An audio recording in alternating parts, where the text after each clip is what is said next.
Hello, in this interactivity, we're going to plot the graph for a falling ball. Here, we're going to explore the graphs for the quantities associated with the motion of a falling object. Let's click play and watch the balls fall.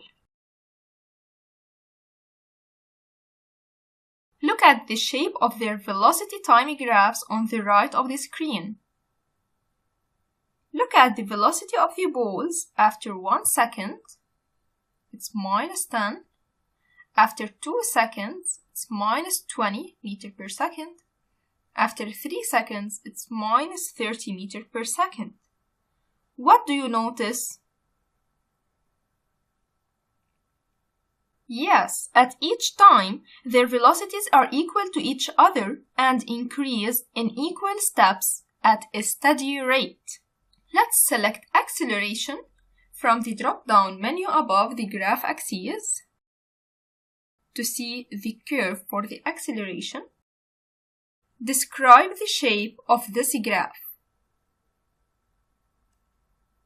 Since the velocity is increasing in equal steps at a steady rate, then the acceleration has a constant value of -9.8 meters per second squared.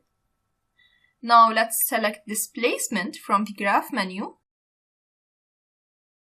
Explain the shape of this graph.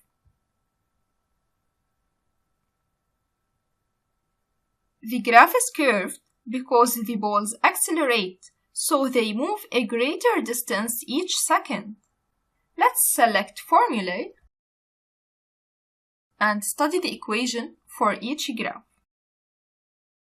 Let's bring it here. The acceleration, it represented a constant value, which is equal to -g, which is the gravitational constant, and it's equal to -9.8 meters per second squared. The velocity, its general formula states that it's equal to the initial velocity, u of y, minus gt, where g is the gravitational constant and t is the time. Here, the initial velocity is equal to 0, so this formula reduces to Vy is equal to minus gt, and minus g is equal to the y-axis acceleration, hence the velocity is represented as a multiplied by t. The acceleration is equal to -9.81, so Vy is equal to -9.81 times t as a function of time. The displacement, its general formula states that it's equal to the initial velocity multiplied by time minus half gt squared. Also, the initial velocity here is equal to 0 and minus g is equal to the acceleration. Therefore, this equation reduces to s of y is equal to half at squared.